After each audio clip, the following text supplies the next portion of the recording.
The purpose of this video is to show you how to use a video to help you work through a problem. So I've got my problem already written down on my sheet ready to go.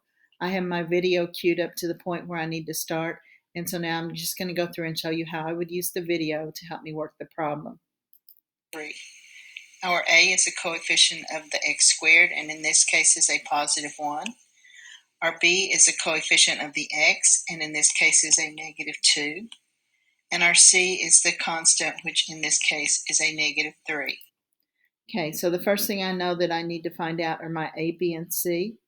And so from what I just saw, I know that my a equals 2. I know that my b equals a negative 12. And I know that my c equals a negative 28.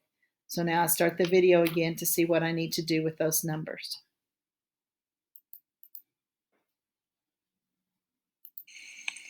To find the axis of symmetry, coordinate of the vertex using the function that is given in this. Okay, so I've got to the point that I see the equation that I need to use. So I have x equals the opposite of b over 2a from my video, and I know that b is a negative 12 over 2 times a, which was 2. That gives me 12 divided by 4, which gives me 3. So I know that the x of my vertex is 3, and I know that my axis of symmetry is x equals 3.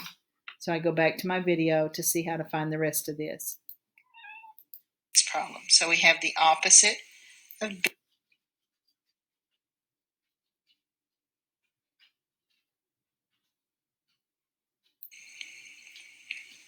So now I need to find the y coordinate, so I'm going to watch the part over that. So I'm going to substitute my 1 that I found for x in the place of x, and then I'm going to solve for y. So I go back up to my function. Okay, so it told me to go back to my original function and to replace x with my number. So I know y equals 2 times 3 squared minus 12 times 3 minus 28. So that gives me 18 minus 36 minus 28, which gives me a negative 46. So I know that the y of my vertex is a negative 46. And now I need to find my y-intercept.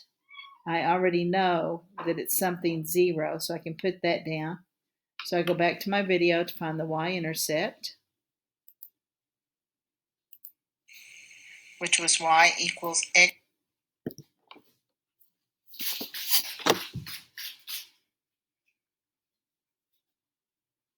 So that my x coordinate would be 0 because my y-intercept is the point 0. Okay, at this point it's being worked out, and I know there's a shortcut, so I'm going to fast forward to find the shortcut. Something. So I'll replace